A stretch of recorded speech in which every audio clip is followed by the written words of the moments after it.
Cool. So with Paddy today as well. How you doing, brother? Good, bro. How are you? Good, man. Good. Obviously out in Madrid for the event. So I wanted to have a few interviews with the boys. Obviously spoken with Dante, Zaid, a few of the other lads as well. But I wanted to get Paddy on because your story's pretty cool and I think a lot of people will learn a lot from it.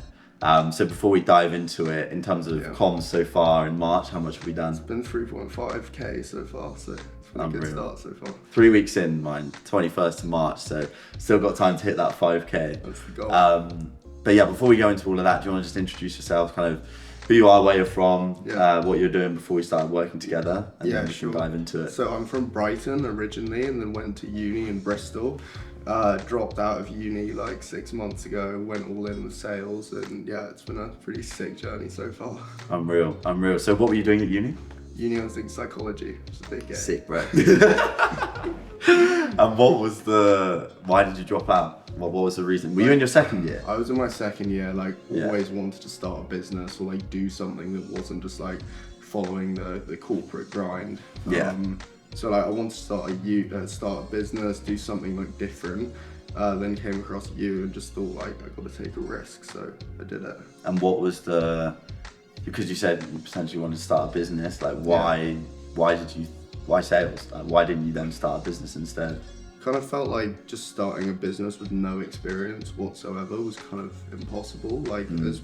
Obviously people do it, but seeing a trodden path that you've taken and having the guidance to learn sales made more sense, because it's if you know how to sell, then you can sell any product that you end up creating. So I kind of feel like doing sales for 2 years, getting good at it, and then setting up a business is a smarter path to take. So that's sort of 100%. What I was thinking. Yeah, no, that I completely agree. And that's the thing I always say to you boys, you probably won't be a closer forever, but you'll learn so many good, valuable skills that you can then take into your own venture over the next few years. So it's always a good place to start.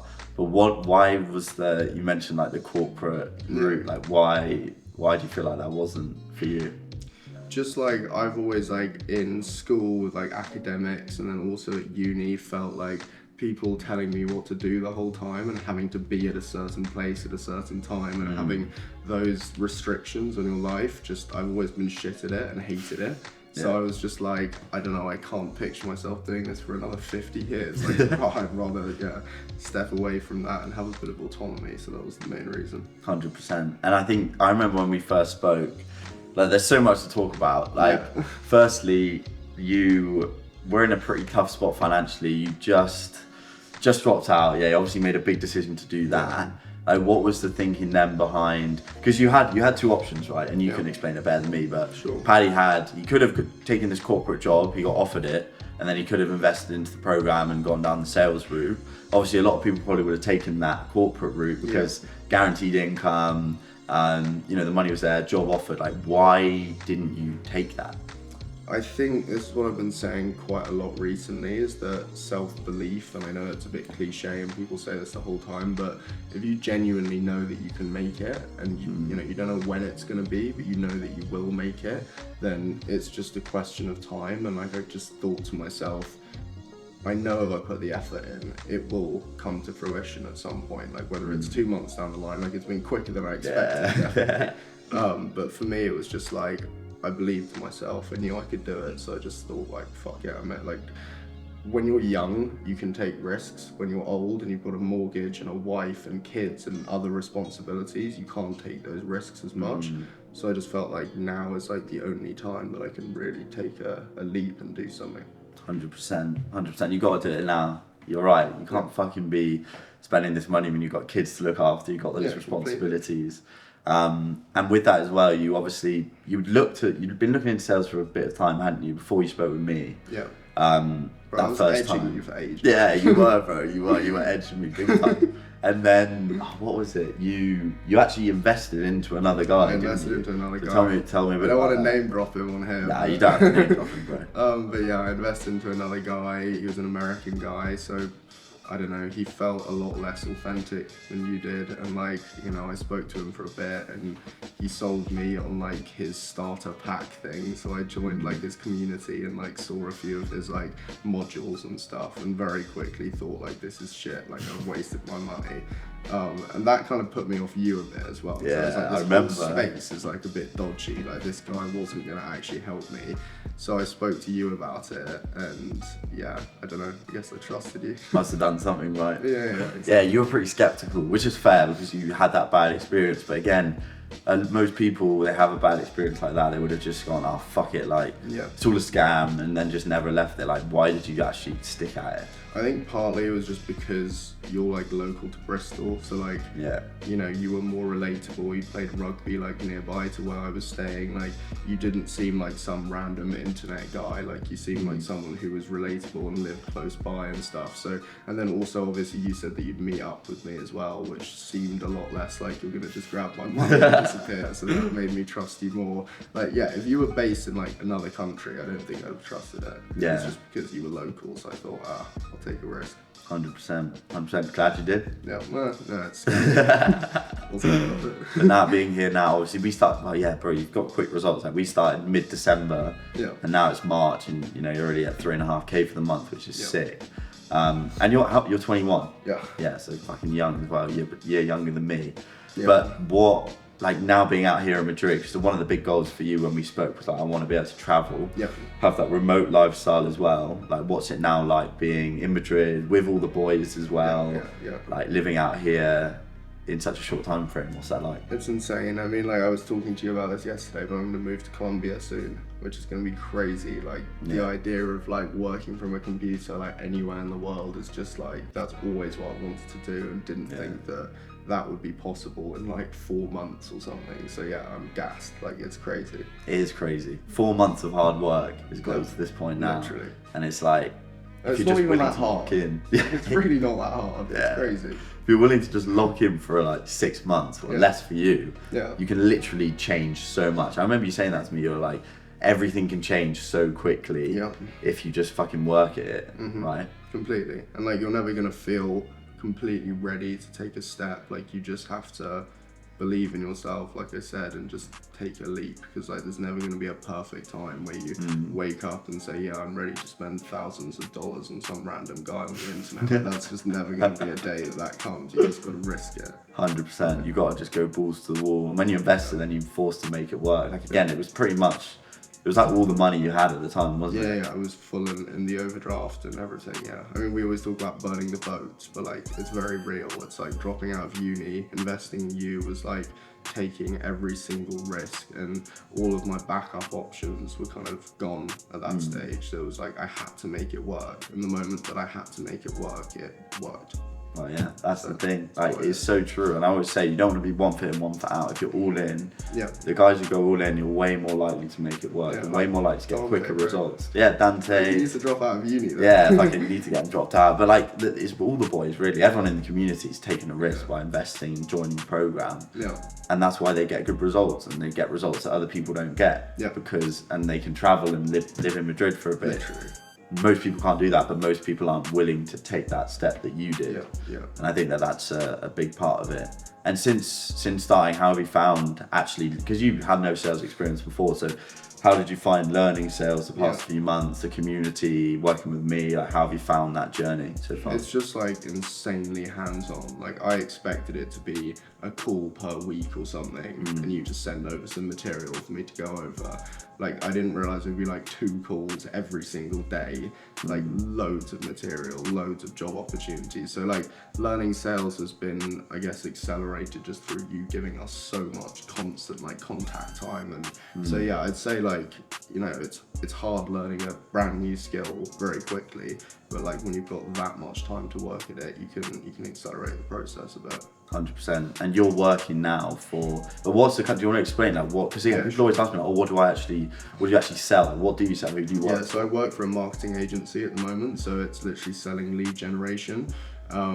So yeah, I mean, that's essentially it. It's B2B, which I prefer to B2C for some reason, but yeah, I've got myself at a really great company. I'm very lucky to be there. Well, I guess it's not luck. I took a leap, but it's not luck, bro. You make your own luck. You make your own luck. I agree. But like, the person you're working for is a mate. Well, he's like a mate of mine. Yeah. So you got this job sort of through my network as well, which I think a lot of people don't they don't think about that when they work with a mentor. I think that's one of the biggest things is like, obviously you're giving good sales coaching as well, but like your connection to a community of other people who are hiring is like, you can't just send your resume into random people and hope that they're going to hire you. Like, they trust you because they know that you're a good coach, therefore you'll deliver good sales reps. So yeah, that's huge, the fact that you can actually give us access to roles which you wouldn't normally get. So yeah. 100%. I think that's a big thing. And for me, it's cool because now I'm beginning to see it. I get people messaging me like, oh,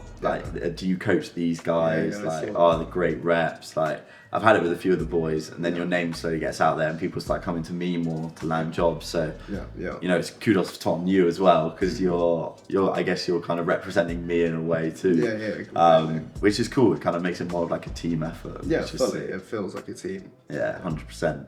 And going back to December, December we started, like, bro, it feels like it's been longer than that. It's only been like 3 months. I've only just crazy. I'm still not certain. 3 months is mental. Like, the speed that you've got results is crazy. But if you could go back to when you dropped out, you probably had a shit ton of uncertainty investing in me. Like, you just weren't sure. What would your advice be to yourself back then? I don't know. I guess like do exactly the same thing, except do it with less anxiety that it would fail, because like I say, I did believe in myself, but there's always like reservations there. And finally, after taking a jump, I've realized there was nothing to stress about. Like, it was going to work out. So I think it's just like, you're never going to be ready. You've got to just look in the mirror and say, like, do I want to genuinely make something of my life, or am I just going to keep following everybody else? And I think it's just really about accepting you're never going to be prepared. So you've just got to bet on yourself. 100%. Jeff Bezos and all of them at Amazon, their rule is if you're 60% sure on a decision, you make it. Right. If it's the wrong decision, it doesn't matter, at least you've learnt it. But if you're always looking for certainty, then you're not going to find it, and you'll just keep pushing off. Like I always say, nothing's 100% guaranteed at the end of the day. You've just got to put yourself in that best position, know that you're going to go in and work extremely hard. And the accountability side of that as well, like when you had to make it work, it was different, right? For you were like, I have to make this work now. Yeah, no, completely. And also, just in hindsight, it was a bigger risk not doing it than doing it, because ending up in corporate doing something that I'd hate would have been a worse situation by far than taking a risk and genuinely trying something. So yeah, I mean, I feel like for me, like, taking that leap was in many ways the least risky thing I could do, because I wanted it so much. Yeah, 100%. And now 3.5k for the month so far. Yeah. Bro, no corporate jobs are going to pay you that for 3 weeks of work. I was being paid like 900 quid a month by the insurance company. So yeah, it's insane. 900 quid a month is criminal. Again, when I chatted to Dante, getting paid 700 quid a month working for a massive multinational company. Yeah. It's like these companies treat you like fucking shit. Yeah, like, you're just a cog in the machine. Like, you don't matter. Yeah. Did you actually feel like you were a cog in the machine working? I did. Like, I had a nice team when I did insurance. I enjoyed it. But yeah, it was just like a 400-man office and like loads of other chains across the country. So, you know, like, I'm so dispensable there. Like, you know, I enjoyed my team that I was with, but I did not feel like I was making a genuine impact on the company. Like, you're doing your tasks for the day and then you clock out and then repeat the next day. So yeah, I did. And what's it like now working for the company, like working with Joe? Well, I mean, now it's like I'm working with my mates. Like, obviously I've got a boss still and a sales manager, but like they're my friends, and like, yeah, it's just like a community, and it feels like I'm actually making a difference in the business. Like, when I collect 30k of cash, like that's making a huge impact on the actual company's revenue. So it feels like me not showing up to work will impact other people, but working in insurance, me not showing up would make no difference. 100%. So, yeah. It's pretty cool. It is cool when you're working for the company, especially when it's not like a big company. You are, like you said, you're valued. Yeah. You get to speak with the guys all the day. You get to speak with the big decision makers. Yeah. Like, it makes a big difference. Like, you do genuinely feel like you're making a difference within the company. Also, when you work, I mean, I've never worked for like a big corporate company, so I wouldn't know. But from what you tell me, Yusuf, Dante, Harry, like all of them, it's the exact same thing. So people probably watching this feel the same as well. Yeah, and I don't think people really want to work corporate. They just do it because of the status that it gives. You know, like it's such a cultural thing, just like going into finance and like beers on the weekends, and like it's just quite a like you know caricature that people want to live up to. I don't think they actually enjoy the day-to-day activities of it. I mean, some do maybe, but most don't. Yeah, it's fucking dull, isn't it? Yeah, it's just boring. Yeah, no, 100%. You just fall into it because it's just what everyone does, which is why it's always hard to go against the grain and go the other route, but then you end up living a way better life because of it. Right, completely. And what's the goals now then? I mean, so going to Colombia, definitely. I want to hit 10k a month, hopefully in the next 2 months. I think that's very doable. So it's really just staying at this company, scaling the income as much as possible, traveling. Like, it's just fun, bro. Like, yeah, how does it, like, it's pretty sick now. You can, like, what does it feel like to actually have a skill now where you can just work from your laptop, you can travel wherever you want? Because again, that was the goal from the start. It just feels surreal. Like we were saying, it's been 3 months. Like 3 months ago, I could not have imagined that this would actually be happening. So I have to pinch myself every now and then to like actually process it properly. But it feels good. Yeah, bro, insane, insane. So if someone's watching this now, maybe thinking, you know, I resonate with a lot of what Paddy and Ben are saying, like potentially this is something that I want to do, maybe they're on the edge, on the fence, like what would you say to them? Don't be gay, don't it? I don't know what else to say. Like, nothing else, that's all you need. Just that's all you need. Well bro, absolute pleasure. You're a G. Let's go have some beers and enjoy the weekend. Let's do it. Sweet.